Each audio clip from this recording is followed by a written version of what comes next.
Friends ನೋಡಿ ಇಲ್ಲಿ ನಮ್ಮನೆ ಎಳೆ ಮಗು ಯಾವ ರೀತಿಯಾಗಿ ಕೂತ್ಕೊಂಡಿದೆ. ಸ್ಕೂಲಿಂದ ಬಂತು, ಮ್ಯಾಗಿ ತಂದಿಟ್ಟಿದ್ದೆ, ತಿಂದ. ಇವಾಗ ಇಲ್ಲಿ ಬಂದು ಟೀ ಮಾಡ್ತಾಯಿದ್ದೀನಿ ನೋಡಿ. ಇಲ್ಲಿ ಈ ಸೈಡಲ್ಲಿ ಟೀ ಮಾಡ್ತಾಯಿದ್ದೀನಿ, ಈ ಸೈಡಲ್ಲಿ ಹಾಲು ಕಾಯೋದಕ್ಕೆ ಅಂತ ಹೇಳಿ ಇಟ್ಟಿದ್ದೀನಿ. ಇವನು ಬಂದು ಇಲ್ಲಿ ಎಳೆ ಮಕ್ಕಳು ನಮ್ಮ ಪಾಪು ಕೂತ್ಕೋತಾನೆ ನೋಡಿ, ಆ ಥರ ಬಂದು ಕೂತ್ಕೊಂಡಿದ್ದಾನೆ. ಏನು ಏನು ನಿಮ್ಮದು ಸಮಸ್ಯೆ ಏನಾದರೂ ಇದ್ದರೆ ಹೇಳು. ಇಲ್ಲಿ ನೋಡಿ ಫ್ರೆಂಡ್ಸ್, ಈ ಲೈಟ್ ಆನ್ ಮಾಡ್ಕೊಂಡಿದ್ದಾನೆ. ಈ ಲೈಟ್ ಆನ್ ಮಾಡಿದ್ರೆ ಇಲ್ಲಿ ಅಷ್ಟು ಚೆನ್ನಾಗಿ ಕಾಣಿಸಲ್ಲ. ಇದು ನೈಟ್ ಟೈಮ್ ಆನ್ ಮಾಡೋದಕ್ಕೆ ಅಷ್ಟೇ ಚೆನ್ನಾಗಿರುತ್ತೆ. ಆಲ್ ಆಫ್ ಮಾಡು. ಇದು ಆನ್ ಮಾಡಿಕೊಂಡ್ರೆ ಮುಖ ಅಷ್ಟು ಕ್ಲಿಯರಾಗಿ ಕಾಣಿಸಲ್ಲ. ಇದನ್ನು ಇದು ಆನ್ ಮಾಡಿಕೊಂಡ್ರೆ ಮುಖ ಕ್ಲಿಯರಾಗಿ ಕಾಣಿಸಲ್ಲ.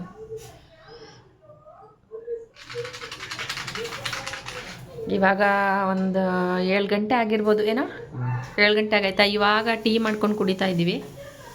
ನಾನು ಸ್ವಲ್ಪ ವೀಡಿಯೋ ಎಡಿಟಿಂಗ್ ಮಾಡ್ತಾಯಿದ್ದೆ. ಇವನು ಬಂದಿದ್ದು ಲೇಟ್. ಅವನು ಮ್ಯಾಗಿ ಮಾಡ್ಕೊಂಡು ತಿಂದ್ಬಿಟ್ಟು ಇವಾಗ ಟೀ ಬೇಕಂತೆ, ಟೀ ಇಡ್ತಾಯಿದ್ದೀನಿ. ನಾನು ಟೀ ಕುಡಿಯೋಣ ಅಂತೇಳಿ ಟೀ ಮಾಡ್ಕೋತಾ ಇದ್ದೆ. ನಮ್ಮಲ್ಲಿ ನಾನೊಬ್ಬಳೇ ಏನು, ಎಲ್ಲ ಮಕ್ಳುಗಳು ಟೀ ಕುಡಿತಾರೆ, ಎಷ್ಟು ಹೇಳಿದ್ರು ಕೇಳಲ್ಲ. ಇವನಿಗೆ ಟೀ ಕುಡ್ದಿಲ್ಲ ಅಂದರೆ ತಲೆನೋವು ಬರುತ್ತಂತೆ. ನನ್ನ ಮಗನೂ ಕುಡಿತಾನೆ, ನನ್ನ ಮಗಳು ಕುಡಿತಾಳೆ. ಹಾಗಾಗಿ ಇವಾಗ ಟೀ ಮಾಡ್ಕೊಂಡು ಕುಡಿಯೋಣ ಅಂತ ಹೇಳಿ ಮಾಡ್ಕೊಳ್ತಾ ಇದ್ದೀವಿ. ನೆಕ್ಸ್ಟ್ ಅಡುಗೆಗೆ ಏನಾದರೂ ಮಾಡಬೇಕು. ಇವಾಗ ನೈಟ್ ಅಡುಗೆಗೆ ಏನಾದರೂ ಮಾಡಬೇಕು. ಕಾಳುಗಳಿದೆ ಅಲ್ಲ, ಕಾಳುಗಳು ಹಾಕ್ಬಿಟ್ಟು ಬಸ್ಸಾಂಬಾರು ಮಾಡೋಣ ಅಂತ ಅಂದ್ಕೊಂಡಿದ್ದೀನಿ. ಇನ್ನು ಅಡುಗೆ ಮಾಡೋದಕ್ಕೆ ಶುರು ಮಾಡಿಲ್ಲ. ಇವತ್ತು ಯಾಕೋ ಅಡುಗೆ ಮಾಡೋದಷ್ಟು ಒಳ್ಳೆ ಮೂಡು ಇಲ್ಲ. ಯಾಕೋ ಒಂದು 2-3 ದಿನದಿಂದನೂ ಇದೇ ಥರ ಆಗ್ತಾಯಿದೆ. ಏನಾದರೂ ಮಾಡ್ಕೊಂಡು ಹೊಟ್ಟೆ ತುಂಬ ತಿಂದಿದ್ದು ಊಟನೂ ನೆಮ್ಮದಿ ಆಗ್ತಾಯಿಲ್ಲ. ಏನಾದರೂ ಮಾಡೋಣ ಅಂದರೂ ಒಂಥರ ಮಾಡೋಕ್ಕೂ ಮನಸ್ಸಿಲ್ಲ. ಮಾಡ್ಬೇಕು ಇವಾಗ ಏನಾದರೂ ಸಾಂಬಾರು. ಅದಕ್ಕೆ ಕಾಳುಗಳಿದೆ, ಒಂದು 3 ಥರ ಕಾಳುಗಳನ್ನ ಹಾಕ್ಬಿಟ್ಟು ಬಸ್ಸಾಂಬಾರು ಮಾಡೋಣ ಅಂತ ಅಂದ್ಕೊಂಡಿದ್ದೀನಿ. ಮಾಡಲೇನಾ? ನಮ್ಮ ಮನೇಲಿ ಏನಾದರೂ ಮಾಡಿದ್ರೆ ಅದು ಮಾಡಿದ್ದೀರಾ ಮಮ್ಮಿ, ಇದು ಮಾಡಿದ್ದೀರಾ ಮಮ್ಮಿ ಅಂತ ಇವನು ಮಾಡ್ಕೋತಾನೆ. ನನ್ನ ಮಗ ಒಬ್ಬನೇ, ನನ್ನ ಮಗನೂ ಸ್ಟಾರ್ಟ್ ಆಗಿಬಿಟ್ಟವನೇ. ಇವ್ರನ್ನ ನೋಡ್ಕೊಂಡು ಅಮ್ಮ ಇವತ್ತು ಏನು ಅಡುಗೆ, ಏನು ಸಾಂಬಾರು ಅಂತ ಸ್ಟಾರ್ಟ್ ಮಾಡ್ಕೊಂಡ್ಬಿಟ್ಟವನೇ. ಇನ್ನು ನಮ್ಮ ಮನೆಯವ್ರಂತೂ ಕೇಳಂಗಿಲ್ಲ. ಆ ಊಟ ನೋಡಿದ ತಕ್ಷಣ ಇಲ್ಲಿ ಮುಖದ ರಿಯಾಕ್ಷನ್ ಈ ರೀತಿಯಾಗಿರುತ್ತೆ, ಈ ರೀತಿಯಾಗಿರುತ್ತೆ. ಏನು ಇವ್ರಿಗೆ ಡೈಲಿ ವೆರೈಟಿ ಏನು ಮಾಡಿಕೊಡ್ಬೇಕು ಹೇಳಿ. ಅಯ್ಯೋಗೆ ತಿನ್ನಲೇ ಬಿಡಲಿ ಇದನ್ನೇ ಮಾಡೋದು ನಾನಿವತ್ತು. ಫಸ್ಟ್ ಟೀ ಕುಡಿತೀವಿ ಫ್ರೆಂಡ್ಸ್. ಇಲ್ಲಿ ಸಾಂಬಾರು ಮಾಡ್ಕೊಳ್ಳೋದಕ್ಕೆ ಅಂತ ಕಾಳು ಸೋಸ್ತಾ ಇದ್ದೀನಿ. ಇಲ್ಲಿ ನೋಡಿ ಇವ್ನು ಯಾವ ರೀತಿಯಾಗಿ ಮಾಡ್ತಾ ಇದ್ದಾನೆ ಅಂತ. ಕಾಳು ಸೋಸೋಕ್ಕೂ ಕೊಡಲ್ಲ, ಕಾಳು ಎತ್ಕೊಳ್ಳೋದು, ಆಟ ಆಡೋದು. ತೋರಿಸೋ ಇಲ್ಲಿ ಸ್ವಲ್ಪ ಇವನ್ನ ಧನುಷ್. ಯಾಕೋ ಈಗ ಮಾಡೋದು ನೀನು? ಅಡುಗೆ ಮಾಡ್ತೀಯನೋ ನೀನು? ಅಡುಗೆ ಮಾಡ್ತೀಯ? ಸುಮ್ಮನೆ ಇರೋದೇ ಇಲ್ಲ, ಕಾಳಲ್ಲೇ ಹೊಡೆದಾಗ್ಬಿಡ್ತಾರೆ. ಕಾಳು ತಗೊಂಡು ಮನೆಗೆಲ್ಲ ಎರಚಿ ಚೆಲ್ಲಿ ಆಚೆ ಈಚೆ ಎಲ್ಲ ಇದ್ದು ಸೇರಿಕೊಂಡು ಹೊಡೆದಾಟ ಮಾಡ್ಕೊಂಡು ಕುತ್ಕೊಂಡವ್ರೆ. ಇಲ್ಲಿ ನಾನು ಅವರೆಕಾಳು, ಹಾಗೆಯೇ ಹುರುಳಿಕಾಳು, ಮತ್ತು ಇನ್ನೊಂದು ಕಾಳು ಯಾವುದಿದು, ತಡ್ನಿಕಾಳು, ಅಲಸಂದೆ ಕಾಳು. ನಾವು ತಡ್ನಿಕಾಳು ಅಂತ ಹೇಳ್ತೀವಿ. ಅಲಸಂದೆ ಕಾಳು ಬರುತ್ತಲ್ಲ, ಅದು 3 ಹಾಕಿ ಮಾಡ್ತಾಯಿದ್ದೀನಿ. ಸಾಂಬಾರು ಚೆನ್ನಾಗಿರುತ್ತೆ. ಎಲ್ಲ ಮಿಕ್ಸ್ ಕಾಳಲ್ಲಿ ಮಾಡಿದ್ರೆ ಸಾಂಬಾರು ಚೆನ್ನಾಗಿರುತ್ತೆ ಅಂತ ಅಮ್ಮ ಹೇಳ್ತಾ ಇರ್ತಾರೆ. ಹಾಗಾಗಿ 3 ಕಾಳು ಹಾಕಿ ಮಾಡ್ತಾಯಿದ್ದೀನಿ. ಸ್ವಲ್ಪ ಗಲೀಜಿದೆ, ಅಂದರೆ ಊರ ಸೈಡಲ್ಲೆಲ್ಲ ರೋಡ್ಗಳಲ್ಲೇ ಹಾಕೊಂಡು ಬಡ್ದು ಎಲ್ಲ ಮಾಡಿರ್ತಾರೆ. ಇದು ನಮ್ಮನೆ ಏನು ಕಾಳು ಬೆಳೆಯಲ್ಲ. ಅಮ್ಮ ಯಾರ ಹತ್ರನಾದರೂ ಇಸ್ಕೊಂಡು ಬಂದಿರ್ತಾರೆ ಅಷ್ಟೇ. ಇಲ್ಲ ಅಮ್ಮಂಗೆ ಯಾರಾದರೂ ಕೊಟ್ಟಿದ್ರೆ, ಇಲ್ಲ ಅಂತ ಹೇಳಿದ್ರೆ ಸ್ವಲ್ಪ ಇಟ್ಕೊಂಡು ಬಂದಿರ್ತಾರೆ. ನಮ್ಮ ಮನೇಲಿ ಇದು ಮೊದಲೆಲ್ಲ ಬೆಳೀತಾ ಇದ್ವಿ. ಇವಾಗ ನಮ್ಮ ಮನೇಲಿ ಹೊಲ ಏನು ಮಾಡಲ್ಲ, ಹಾಗಾಗಿ ಇದೆಲ್ಲ ಏನು ಬೆಳೆಯಲ್ಲ ಇವಾಗ. ಅದೇ ಯಾರ ಹತ್ರನಾದರೂ ಗೊತ್ತಿರೋರ ಹತ್ರ ಇಸ್ಕೊಂಡು ಬಂದಿರ್ತಾರೆ. ಇವಾಗ ಇದನ್ನೆಲ್ಲ ಸೋಸಿ ನೋಡಿ ಇಲ್ಲಿ ಎಷ್ಟು ಗಲೀಜಿದೆ ಅಂತ. ಕಲ್ಲು, ಇಲ್ಲಿ ಕಲ್ಲು ಇದೆ ನೋಡಿ. ಈ ಥರ ನೀಟಾಗಿ ಸೋಸಿ ಹಾಕಬೇಕು, ಇಲ್ಲಾಂದರೆ ಕಲ್ಲೆಲ್ಲ ಸಿಕ್ಕುತ್ತೆ ಕಾಲಲ್ಲಿ. ಮುದ್ದು ಸೈಡ್ ಹೋಗು, ನೀನು ಕತ್ಲೆ ಆಗುತ್ತೆ, ನನಗೆ ಕಾಣಿಸಲ್ಲ ಗಲೀಜು. ಇದು ಚೆನ್ನಾಗಿ ಒಂದು 2-3 ಸಲ ತೊಳೆದು ಹಾಕಬೇಕು. ತುಂಬಾ ಗಲೀಜಿದೆ ಇದರಲ್ಲಿ.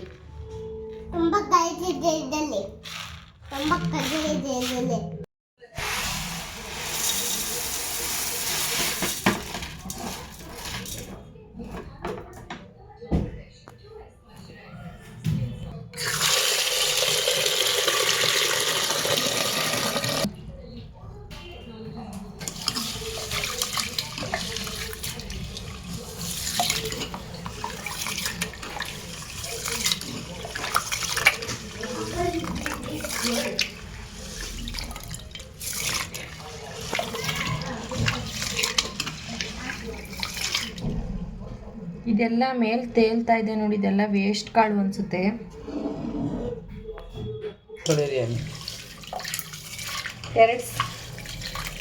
ಎರಡು ಸಲ ತೊಳಿತಾ ಇದ್ದೀನಿ ಚೆನ್ನಾಗಿ.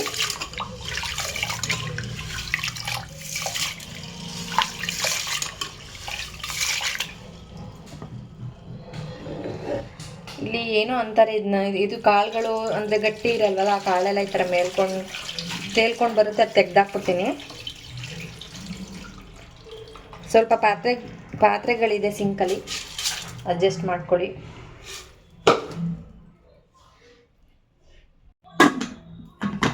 ಇದೊಂದು 2ರಿಂದ 3 ವಿಷಲ್ ಹಾಕ್ಸ್ತೀನಿ. ಇವಾಗ ಚೆನ್ನಾಗಿ ಬೇಯಬೇಕಲ್ಲ ಕಾಳು, ಹಾಗಾಗಿ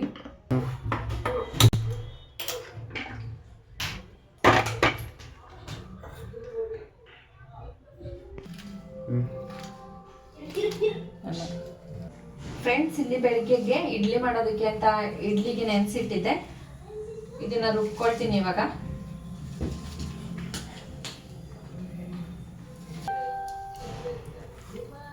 ಎರಡು ಸಲ ಆಗುತ್ತೆ, 2 ರೌಂಡ್ ಹಾಕೊಂಡು ರುಬ್ಕೊಳ್ತೀನಿ. ಒಂದೇ ಸಲ ಆಗ್ಬಿಟ್ರೆ ಫುಲ್ ಆಗುತ್ತೆ, ಮತ್ತು ನೀಟಾಗಿ ರುಬ್ಬಲ್ಲ ಇದು, ಹಾಗಾಗಿ 2 ರೌಂಡು.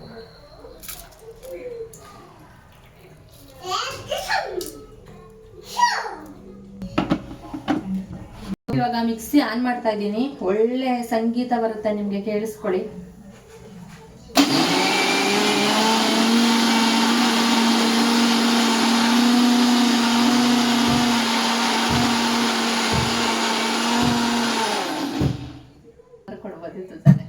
ನಿಮ್ಗೆ ಆ ಥರ ಅನ್ಸೈತಾ? ಅನ್ಸಿಲ್ವಾ? ನನ್ಗೆ ಯಾವಾಗ ಮಿಕ್ಸಿ ಆನ್ ಮಾಡಿದಾಗ್ಲೂ ಹಂಗೆ ಅನಿಸ್ತಾ ಇರ್ತದೆ. ಯಾವ್ದಾರು ಒಳ್ಳೆ ಚೆನ್ನಾಗಿರೋದ್ರಿ ಒಂಥರ ಈ ರಿಂಗ್ ಟ್ಯೂನ್ ಬರುತ್ತಲ್ಲ, ಆ ಥರ ಕೊಟ್ಟಿದ್ದಿದ್ರೆ ಆಯ್ತಾಯ್ತು ಅಂತ. ನಾನೇನಾದರೂ ಬೈ ಚಾನ್ಸ್ ಮಿಕ್ಸಿದು ಕಂಪ್ನಿ ಇಟ್ಟಿದ್ದಿದ್ರೆ ಗ್ಯಾರಂಟಿ ಹಂಗೆ ಮಾಡ್ತಾಯಿದ್ದೆ.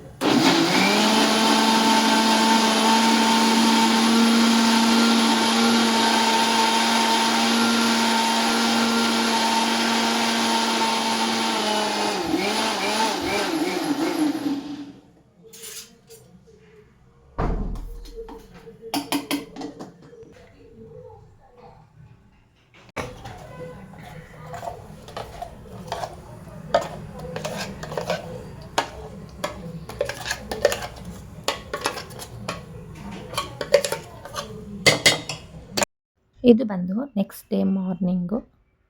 ನಿನ್ನೆ ಹಿಟ್ಟೆಲ್ಲ ರುಬ್ಬಿಟ್ಟಿದ್ನಲ್ಲ, ಅದು ಚೆನ್ನಾಗಿ ಉಬ್ಬಿ ಬಂದಿತ್ತು. ಇಲ್ಲಿ ಇಡ್ಲಿ ಮಾಡ್ತಾಯಿದ್ದೀನಿ, ಬಿಸಿ ಬಿಸಿ ಇಡ್ಲಿ. ಮಕ್ಕಳೆಲ್ಲ ತಿನ್ಕೊಂಡು ಹೋಗಿದ್ರು. ಇನ್ನು ನಮ್ಮ ಮನೆಯವರಿಗೆ ಬಾಕ್ಸ್ಗೆ ಹಾಕ್ಕೊಡ್ತಾಯಿದ್ದೀನಿ.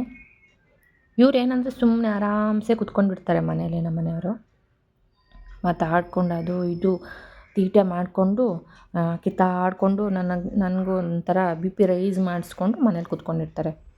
10 ಗಂಟೆ 9:45 ಆದ ತಕ್ಷಣವೇ ನೆನಪಾಗ್ಬಿಡುತ್ತೆ, ಕೆಲ್ಸಕ್ಕೆ ಹೋಗ್ಬೇಕು ನಾನು ಅಂತ. ಅವಾಗ ಓಡೋಗಿ 5 ನಿಮಿಷದಲ್ಲಿ ಏನು ಪರದಾಡಿಕೊಂಡು ಸ್ನಾನ ಮಾಡ್ಕೊಂಡು ಮುಗಿಸ್ಕೊಂಡು ಬಂದು ಬಾಕ್ಸಿಗೆ ಊಟ ಹಾಕ್ಕೊಂಡು ತೊಗೊಂಡೋಗೋದು. ತಿಂಡಿ ತಿನ್ನೋಕ್ಕೆ ಮನೇಲಿ ತಿಂದೆ, ಕೆಲಸದ ಹತ್ರ ಹೋಗಿ ಬಾಕ್ಸ್ಗೆ ಹಾಕೊಂಡೋಗಿ ತಿನ್ನೋದು. ಈ ಥರ ಕೆಲಸ ನಮ್ಮ ಮನೆಯವರು. ಇನ್ನೇನು ಮಾಡೋದು, ಡೈಲಿ ಅದೇ ಕೆಲಸನೇ ಮಾಡೋದವರು ಅಂತ ಹೇಳ್ಬಿಟ್ಟು ಇಲ್ಲಿ ಸ್ನಾನಕ್ಕೆ ಹೋಗಿದ್ರು. ಅಷ್ಟರಲ್ಲೇ ನಾನು ಬಿಸಿ ಬಿಸಿ ಇಡ್ಲಿ ಆಗಿತ್ತಲ್ಲ, ಅದನ್ನು ತೆಗೆದಾಕ್ಬಿಟ್ಟು ಇಲ್ಲಿ ಕಾಯಿ ಚಟ್ನಿ ಮಾಡಿದ್ದೆ. ಕಾಯಿ ಹಾಗೇನೆ ಕಡಲೆ ಎಲ್ಲ ಹಾಕಿ ಅದಕ್ಕೆ ಸ್ವಲ್ಪ ಸಕ್ಕರೆನ ಹಾಕ್ತಾಯಿದ್ದೀನಿ. ಫ್ರೆಂಡ್ಸ್, ಕಾಯಿ ಚಟ್ನಿಗೆ ಸಕ್ಕರೆನ ಹಾಕ್ಕೊಂಡು ತಿಂದರೆ ತುಂಬಾ ಟೇಸ್ಟಿಯಾಗಿರುತ್ತೆ. ಇದು ನನಗೂ ಗೊತ್ತಿರಲಿಲ್ಲ. ನಮ್ಮ ಮನೆಯವರು ಒಂದೊಂದು ಸಲ ಹಾಕ್ಸ್ಕೊಂಡು ತಿಂತಾಯಿದ್ರು. ಆವಾಗ ನಾನು ಕೂಡ ಟ್ರೈ ಮಾಡಿ ನೋಡಿದ್ದು. ತುಂಬಾ ಟೇಸ್ಟಿಯಾಗಿರುತ್ತೆ. ಒಂದು ಸಲ ಬೇಕಿದ್ದರೆ ನೀವು ಟ್ರೈ ಮಾಡಿ ನೋಡಿ, ನಿಮಗೂ ಗೊತ್ತಾಗುತ್ತೆ ಎಷ್ಟು ಚೆನ್ನಾಗಿರುತ್ತೆ ಏನು ಅಂತ. ಹಾಗೆಯೇ ನನ್ನ ಮಗನೂ ಕೂಡ ಇಲ್ಲಿ ತಿಂಡಿ ಕೇಳ್ತಾಯಿದ್ದ, ಹಾಗಾಗಿ ಅವನಿಗೂ ಹಾಕ್ಕೊಡ್ತಾಯಿದ್ದೀನಿ. ಅವನಿಗೆ ಸಕ್ಕರೆ ಹಾಕ್ಕೊಡ್ಬೇಕು. ಇಡ್ಲಿ ಕೊಟ್ಟರೆ ಸಕ್ಕರೆ ಹಾಕೇ ಕೊಡಬೇಕು, ಇಲ್ಲಾಂದರೆ ಅವನು ಇಡ್ಲಿನೇ ತಿನ್ನಲ್ಲ. ಸ್ವಲ್ಪ ಸಕ್ಕರೆ ಹಾಕ್ಕೊಡ್ತಾಯಿದ್ದೀನಿ ಇಲ್ಲಿ 1 ಸ್ಪೂನಷ್ಟು. ಸಕ್ಕರೆ ಆದಷ್ಟು ಯೂಸ್ ಮಾಡಬಾರ್ದು ಅಂತ ಗೊತ್ತು ಫ್ರೆಂಡ್ಸ್, ಆದರೂ ನಾನು ಯೂಸ್ ಮಾಡ್ತಾಯಿದ್ದೀನಿ ವಿಧಿ ಇಲ್ಲದೆ. ಕೆಲವು ಟೈಮು ತಿನ್ನಲ್ಲ ಅವನು, ಹಾಗಾಗಿ ಹೆಂಗೋ ಹೊಟ್ಟೆ ತುಂಬಿಸ್ಕೊಳ್ಳಿ ಅಂತ ಹೇಳ್ಬಿಟ್ಟು ಹಾಕ್ಕೊಟ್ಬಿಡ್ತೀನಿ. ಜಾಸ್ತಿ ಸಕ್ಕರೆ ಏನು ಕೊಡಲ್ಲ, ಅಂದರೆ ಒಂದೊಂದು ಸಲ ಈ ಥರ ಇಡ್ಲಿ ಮಾಡಿದಾಗ ಅಷ್ಟೇ ಕೊಡೋದು. ಮತ್ತು ಇನ್ನೇನು ಮಿಕ್ಕಿತ್ತಲ್ಲ ಇಡ್ಲಿಗಳು, ಅದನ್ನು ಎಲ್ಲ ಒಂದು ಬೌಲ್ಗೆ ಹಾಕಿ ಎತ್ತಿಡ್ತಾಯಿದ್ದೀನಿ ನನಗೆ ಅಂತ ಹೇಳಿ. ಇಡ್ಲಿನೂ ಅಷ್ಟೇ ತುಂಬಾ ಸಾಫ್ಟಾಗಿ ಚೆನ್ನಾಗಿ ಬಂದಿತ್ತು. ಮತ್ತು ನಮ್ಮ ಮನೆಯವರು ಇಂಚರನ ಸ್ಕೂಲಿಗೆ ಬಿಟ್ಟು ಬರೋ ಟೈಮಲ್ಲಿ ಹಾಲು ತೊಗೊಂಡು ಬಂದಿದ್ರು. ಅದನ್ನು ಹಾಲು ಕಾಯಿಸಿಟ್ಬಿಡೋಣ, ಮತ್ತು ಪಾತ್ರೆಗಳೆಲ್ಲ ತೊಳೆಯೋದಿತ್ತು, ಸ್ಟವ್ ಎಲ್ಲ ಕ್ಲೀನ್ ಮಾಡ್ಕೊಳ್ಳೋದಿತ್ತು, ಒಟ್ಟಿಗೆ ಎಲ್ಲ ಅದ್ರ ಕೆಲಸ, ಸ್ಟವ್ ಕೆಲಸ ಏನಿರುತ್ತೆ ಅದನ್ನೆಲ್ಲ ಮುಗಿಸ್ಬಿಟ್ರೆ ಮತ್ತು ನೀಟಾಗಿ ಸ್ಟವ್ ಎಲ್ಲ ಕ್ಲೀನ್ ಮಾಡ್ಕೊಳ್ಳೋದಕ್ಕೆ ಸರಿ ಹೋಗುತ್ತೆ. ಹಾಗಾಗಿ ಎಲ್ಲ ಮಾಡ್ತಾಯಿದ್ದೀನಿ. ಈ ಕೆಲಸ ಏನು ಇರಲಿಲ್ಲ, ಇದೊಂದು ಸ್ವಲ್ಪ ರೆಡಿ ಮಾಡೋದಿತ್ತಲ್ಲ, ಹಾಗಾಗಿ ನಮ್ಮನೆಯವ್ರು ಫ್ರೀಯಾಗಿ ಕುತ್ಕೊಂಡಿದ್ರು, ರೆಡಿ ಮಾಡಿಸ್ಕೊಳ್ಳೋಣ ಅಂತ ಹೇಳಿ ಇಲ್ಲಿ ಮಾಡ್ತಾಯಿದ್ದೀವಿ. ಮುಂದೆ ತಿರುಗಿಸಿ.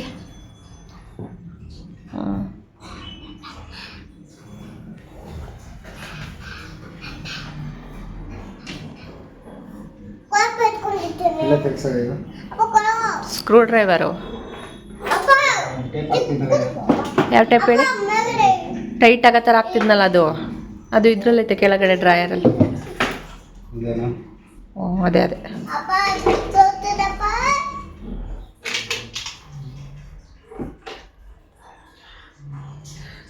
ಈ ನಮ್ಮ ಮನೆಯವ್ರು ಏನಾರು ಒಂದು ಕೆಲಸ ಹೇಳಿದ್ರಿ ಎಮ್ಮೆ ಥರ ಆಡ್ಕೊಂಡು ಕೆಲಸ ಮಾಡೋದು ಅಲ್ವೇನ್ರಿ?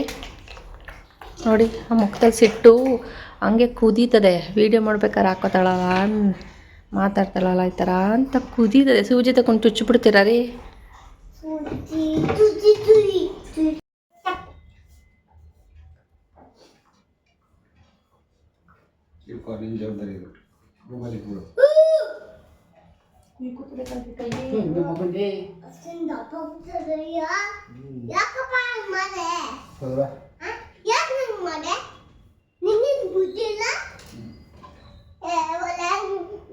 ಹತ್ರ ಹೋಗ್ಬೇಡ ಕಣ.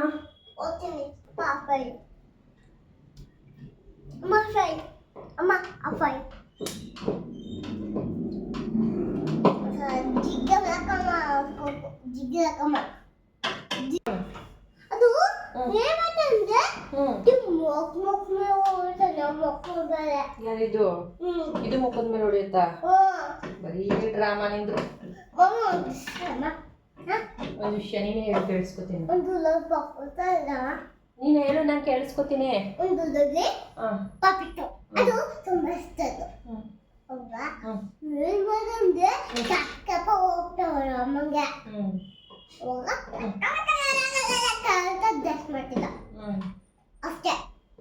ಚೆನ್ನಾಗಿತ್ತು. ನನಗೂ ಗೊತ್ತಿಲ್ಲ. ಇದೇನು ಇಲ್ಲಿ ಹೋಲ್ ಮಾಡೋರಲ್ಲ ಇಲ್ಲಿ? ಓ ಕನ್ನಡಿದ ಅದಕ್ಕೆ ಫಿಟ್ ಮಾಡ್ಬಿಡಿ ಅನ್ನೋ ಅಂತಿದ್ದೆ ಕಣ್ರಿ. ಇವಾಗ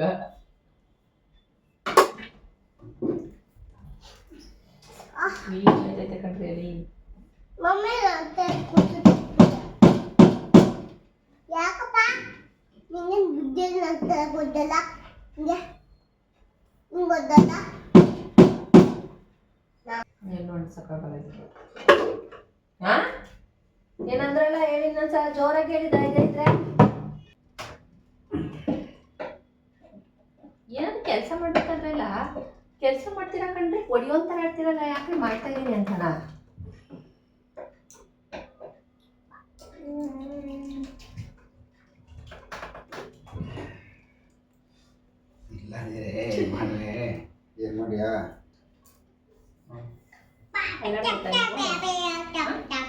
ನೆಕ್ಸ್ಟ್ ಡೇ ಮಾರ್ನಿಂಗ್ ಬಂದು ನಂದು ಡ್ರೆಸ್ಸಿಂಗ್ ಟೇಬಲ್ ಏನಿದೆ ನೋಡಿ, ಅದರದ್ದು ಸ್ಟ್ಯಾಂಡ್ ಏನಾದರೂ ಇಟ್ಕೊಳ್ಳೋಕ್ಕೆ ಅಂತ ಕೊಟ್ಟಿರ್ತಾರಲ್ಲ ಸ್ಟ್ಯಾಂಡು, ಅದು ಬಿಚ್ಚೋಗ್ತಾಯಿತ್ತು. ನಿಮಗೆ ಮೊದಲೇ ಒಂದು ವೀಡಿಯೋದಲ್ಲಿ ತೋರಿಸಿದ್ದೆ. ಅದು ಎಷ್ಟು ರೆಡಿ ಮಾಡಿದ್ರು ಕೂಡ ಆಗ್ತಾ ಇರಲಿಲ್ಲ. ಹಾಗಾಗಿ ನಮ್ಮ ಮನೆಯವ್ರು ಫ್ರೀಯಾಗಿ ಕುತ್ಕೊಂಡಿದ್ರು. ಒಂದು ಸುಮಾರು ಸಲ ಹೇಳಿದ್ದೀನಿ, ಇದು ರೆಡಿ ಮಾಡಿರಿ ಅಂತ. ಏನು ತಲೆಗೆ ಹಾಕ್ಕೊಳ್ತಾನೇ ಇರಲಿಲ್ಲ. ಹಂಗಾಗಿ ಇವತ್ತು ಏನಾದರೂ ಪ್ಲ್ಯಾನ್ ಮಾಡಿ ರೆಡಿ ಮಾಡಿಸ್ಬೇಕು ಅಂತ ಹೇಳಿ ಇಲ್ಲಿ ರೆಡಿ ಮಾಡಿಸ್ಕೊಳ್ತಾ ಇದ್ದೀನಿ. ಇದು ಬಂದು ಫ್ರೆಂಡ್ಸ್ ಒಂದು 4-5 ವರ್ಷ ಆಗಿರ್ಬೋದು ಈ ಡ್ರೆಸ್ಸಿಂಗ್ ಟೇಬಲ್ ತಗೊಂಡು. ನನಗೆ ಡ್ರೆಸ್ಸಿಂಗ್ ಟೇಬಲ್ ಅಂದರೆ ತುಂಬಾ ಇಷ್ಟ. ನಮ್ಮ ಫ್ರೆಂಡೂ ನಾನು ಏನೋ ತೊಗೊಂಡು ಬರೋಕ್ಕೆ ಅಂತ ಅವಳಿಗೆ, ನನ್ನ ಫ್ರೆಂಡ್ಗೆ ಏನೋ ತೊಗೊಂಡು ಬರೋದಕ್ಕೆ ಅಂತ ಹೇಳಿ ಹೋಗಿದ್ವಿ. ಆ ಟೈಮಲ್ಲಿ ಈ ಡ್ರೆಸ್ಸಿಂಗ್ ಟೇಬಲ್ ನೋಡಿದೆ. ನನಗೆ ಏನೋ ತುಂಬ ಇಷ್ಟ ಆಯಿತು. ಮತ್ತು ನಮ್ಮ ಮನೆಯವ್ರಿಗೆ ಬಂದು ಹೇಳಿದ್ಲು, ನನ್ನ ಮಗಳು ಬಂದು ಹೇಳಿದ್ಲು, ನಾನು ಹೇಳಲಿಲ್ಲ. ಸ್ವಲ್ಪ ನನ್ನ ಮಗಳು ಮಾತು ಚೆನ್ನಾಗಿ ನಡೆಯುತ್ತೆ ಮನೇಲಿ. ಹಾಗಾಗಿ ನನ್ನ ಮಗಳು ಬಂದಪ್ಪ ಅಲ್ಲೊಂದು ಡ್ರೆಸ್ಸಿಂಗ್ ಟೇಬಲ್ ನೋಡಿದ್ದೀವಪ್ಪ, ಚೆನ್ನಾಗಿತ್ತು ಅಪ್ಪ ಅಂತ ಹೇಳಿದ್ಲು. ಸರಿ ಆಯಿತು ತಗೊಳ್ಳಿ ಅಂತ ಹೇಳ್ಬಿಟ್ಟು ಈ ಡ್ರೆಸ್ಸಿಂಗ್ ಟೇಬಲ್ನ ತೊಗೊಟ್ಟಿದ್ದು. ಸಾಮಾನ್ಯವಾಗಿ ಹೇಗೆ ಅಂದರೆ ನನ್ನ ಮಗಳು ಏನು ಕೇಳಿದ್ರು ಆದಷ್ಟು ಅವ್ರ ಅಪ್ಪ ಇಲ್ಲ ಅಂತ ಹೇಳಲ್ಲ.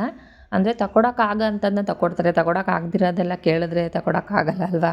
ಹಾಗಾಗಿ ಅವಳು ಹೇಳಿದ್ನ ಆ ಟೈಮ್ಗೆ ಅಲ್ದಿದ್ರು ಸ್ವಲ್ಪ ದಿನ ಆದಮೇಲಾದರೂ ತಗೊಡ್ತಾರೆ. ಹಾಗಾಗಿ ನನ್ನ ಮಗಳೇ ಕೇಳಿದ್ಲು, ನನಗೂ ಇಷ್ಟ ಆಗಿತ್ತು. ಬಂದ್ಬಿಟ್ಟು ನಾನು ಹೇಳಿದೆ, ಸುಮ್ಮನೆ ಆದರು, ಏನೂ ಮಾತಾಡಲಿಲ್ಲ. ಮಗಳೇ ಹೇಳಿದ್ಮೇಲೆ ಆಯಿತು ಹೋಗಿ ತೊಗೊಂಬನ್ನಿ ಅಂತ ಹೇಳಿದ್ರು. ಅವತ್ತು ಸಂಜೆನೋ ಇನ್ನು ಬೆಳಗ್ಗೆಗೋ ಏನೋ ಅನಿಸುತ್ತೆ, ಅವತ್ತೇ ಹೋಗಿ ಡ್ರೆಸ್ಸಿಂಗ್ ಟೇಬಲ್ ತೊಗೊಂಡು ಬಂದಿದ್ದು. ಈ ಡ್ರೆಸ್ಸಿಂಗ್ ಟೇಬಲ್ ಸ್ವಲ್ಪ ಚಿಕ್ಕದಾಗಿದೆ, ಆದರೂ ಏನೋ ಒಂಥರ ನಾನು ಇಷ್ಟಪಟ್ಟು ತೊಗೊಂಡಿದ್ದಲ್ವ, ಹಾಗಾಗಿ ಇದ್ರ ಮೇಲೆ ಸ್ವಲ್ಪ ಪ್ರೀತಿ ಜಾಸ್ತಿ ಅಂತಲೇ ಹೇಳ್ಬೋದು. ಇಲ್ಲಿ ನಾನು ಏನು ಮಾಡ್ತಾರೆ ಅಂದರೆ ಏನಾದರೂ ಕೆಲಸಗಳು ಹೇಳ್ಬಿಡ್ತೀನಲ್ಲ, ಈ ಕೆಲಸ ಹೇಳ್ತಾಳೆ ಅಂತ ಕೋಪಕ್ಕೆ ಏನೋ ಗೊತ್ತಿಲ್ಲ ನಮ್ಮನೆಯವರು ಬೈತಾಯಿರ್ತಾರೆ, ಏನಾದರೂ ಬೈತಾಯಿರ್ತಾರೆ. ಅದು ಸರಿಯಾಗಿಡ್ಕೊ, ಇದು ಸರಿಯಾಗಿಡ್ಕೊ, ನಿನಗೆ ಹಂಗೆ ಹಿಂಗೆ ಅಂತ ಏನಾದರೂ ಒಂದು ಹೇಳ್ತಾನೆ ಇರ್ತಾರೆ. ಸುಮ್ಮನೆ ಆ ಕೆಲಸ ಮಾಡೋದು ಇಲ್ಲ. ಆಮೇಲೆ ಯಾವುದ್ರ ಬಗ್ಗೆ ಏನಾದರೂ ಗೊತ್ತಿಲ್ಲ ಅಂದರೆ ಯಾರಾದ್ರು ತಿಳಿಸ್ಕೊಡ್ತಾರೆ. ನಮ್ಮ ಮನೇಲಿ ಆ ಥರ ಅಲ್ಲ, ಹಂಗೆ ಹಿಂಗೆ ಅಂತ ಹರಿಕತೆ ರಾಮಾಯಣನೇ ತೆಗೆದುಬಿಡ್ತಾರೆ ನಮ್ಮ ಮನೆಯವರು. ಈ ರೀತಿಯಾಗಿ ಮಾಡಿಕೊಂಡು ಏನೋ ಒಟ್ಟಲ್ಲಿ ಅಂತೂ ಇಂತೂ ಈ ಡ್ರೆಸ್ಸಿಂಗ್ ಟೇಬಲ್ನ ಸ್ಟ್ಯಾಂಡನ್ನ ರೆಡಿ ಮಾಡಿಕೊಟ್ರು. ಹಾಗೆಯೇ ಈ ವಿಡಿಯೋದಲ್ಲಿ ನಾವು ನಾರ್ಮಲಾಗಿ ನಮ್ಮ ಮನೇಲಿದ್ದಾಗ ಯಾವ ರೀತಿಯಾಗಿ ಮಾತಾಡ್ತಾ ಇರ್ತೀವಿ ನೋಡಿ, ಅದೇ ಥರ ವಾಯ್ಸ್ನ ನಿಮಗೆ ಹಾಕಿದ್ದೀನಿ. ಅಂದರೆ ರಿಯಲ್ ವಾಯ್ಸ್ನ ಮ್ಯೂಟ್ ಮಾಡಿ ಆ ವಾಯ್ಸ್ ಕೊಟ್ಟಿಲ್ಲ. ನಂದು ಏನು ವಾಯ್ಸ್ ಇದೆ ಅದನ್ನು ಕೆಲವೊಂದು ವೀಡಿಯೋಗಳಲ್ಲಿ ಹಾಗೆ ಬಿಟ್ಟಿದ್ದೀನಿ. ನಾವು ನಮ್ಮ ಮನೇಲಿ ಹೀಗೇ ಇರೋದು. ನಮ್ಮನ್ನ ಅಕ್ಕಪಕ್ಕದಲ್ಲಿ ನೋಡ್ತಾ ಇದ್ದರೆ ನೋಡಿರೋರಿಗೆ ಅಂದರೆ ಗೊತ್ತಿರುತ್ತೆ, ನಾವು ಹೀಗೇ ಇರೋದು. ಮತ್ತೇನಾದರೂ ತುಂಬ ಕಿತ್ತಾಡ್ತಾ ಇರ್ತೀವಿ, ಬೆಳಗ್ಗೆ ಎದ್ದರೆ ಕಿತ್ತಾಟ ಅರ್ಚಾಟ. ನಮ್ಮ ಅಕ್ಕಪಕ್ಕದ ಮನೆಯವ್ರು ಬೈ ಚಾನ್ಸ್ ಯಾರಾದರೂ ನೋಡಿದರೆ ನನ್ನ ವೀಡಿಯೋನ ಗೊತ್ತಿರುತ್ತೆ ಅವ್ರಿಗೆ, ಫುಲ್ಲು ಕಿರ್ಚಾಡ್ತಾ ಇರ್ತೀನಿ ನಾನಂತೂ. ಬೆಳಗ್ಗೆ ಎದ್ದರೆ ಕಿತ್ತಾಡ್ತಾ ಇರ್ತೀವಿ, ಬೈದಾಡ್ತಾ ಇರ್ತೀವಿ. ಮಾಮೂಲಿ ನಾವು ಇರೋದೇ ನಾರ್ಮಲಾಗಿ. ಇವತ್ತಿಂದ ಏನು ನಾನು 17 ವರ್ಷ ಆಯಿತು ನಮ್ಮ ಮನೆಯವ್ರು ನನಗೆ ಪರಿಚಯ ಆಗಿ. 17 ವರ್ಷದಿಂದನೂ ಇದೇ ರೀತಿಯಾಗೇ ಇರೋದು ನಾವು. ನಮ್ಮದು ಏನೂ ಚೇಂಜಸ್ಸೇ ಆಗಿಲ್ಲ. ಮದುವೆ ಒಂದು ಆಗಿದ್ದೀವಿ ಅಷ್ಟು ಬಿಟ್ಟರೆ ಅವಾಗಿಂದನೂ ಇದೇ ರೀತಿಯಾಗೇ ಇದ್ದೀವಿ. ಫೈನಲಿ ಅದು ಇದು ಏನೋ ಒಂದು ಮಾಡಿ ಒಟ್ಟಲ್ಲಿ ರೆಡಿ ಮಾಡಿದ್ರು. ಆ ರೆಡಿ ಮಾಡೋಷ್ಟರಲ್ಲಿ ನಮ್ಮ ಮನೆಯವ್ರು ಎಷ್ಟೆಲ್ಲ ಮಾತಾಡಿರ್ತಾರೆ ನೋಡಿ. ಹಂಗೇ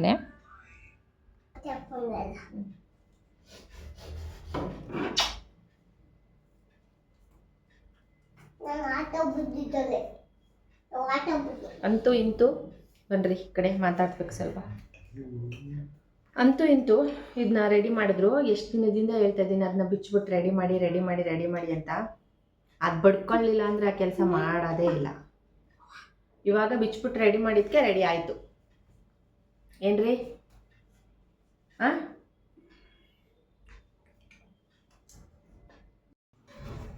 ಫ್ರೆಂಡ್ಸ್, ನಾನು ಇಲ್ಲಿ ನನಗೆ ಒಂದು ರಿಂಗ್ ಲೈಟ್ ಬೇಕಿತ್ತು.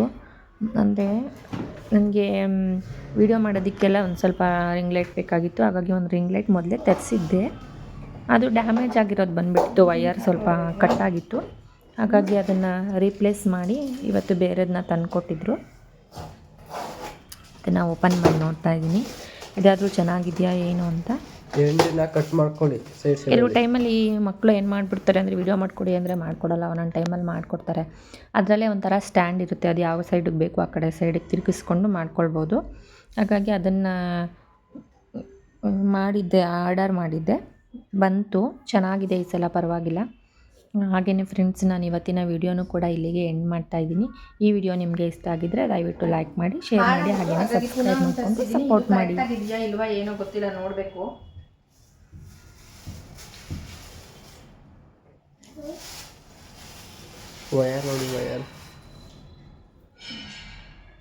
ಈ ವಯರೇ ಹಾಳಾಗ್ಬಿಟ್ಟಿತ್ತು.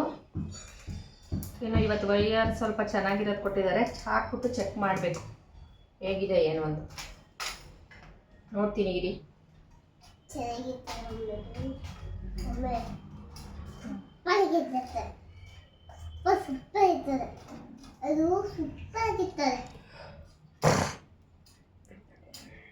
ನನ್ನ ಮೊದಲೇ ಒಂದು ರಿಂಗ್ ಲೈಟ್ ಇತ್ತು, ಅದು ಮುರಿದೋಗಿತ್ತು. ಹಾಗಾಗಿ ವಿಡಿಯೋ ಮಾಡೋದಕ್ಕೆಲ್ಲ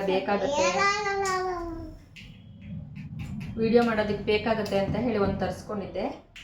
ಈ ಮಕ್ಕಳೆಲ್ಲ ಸ್ವಲ್ಪ ವಿಡಿಯೋ ಮಾಡಿಕೊಡಿ ಅಂತಂದರೆ ಮಾಡಲ್ಲ. ಖಯ ಅಂತ ಮೂತಿ ಊದಿಸ್ಕೋತಾರೆ ಯಾವಾಗ.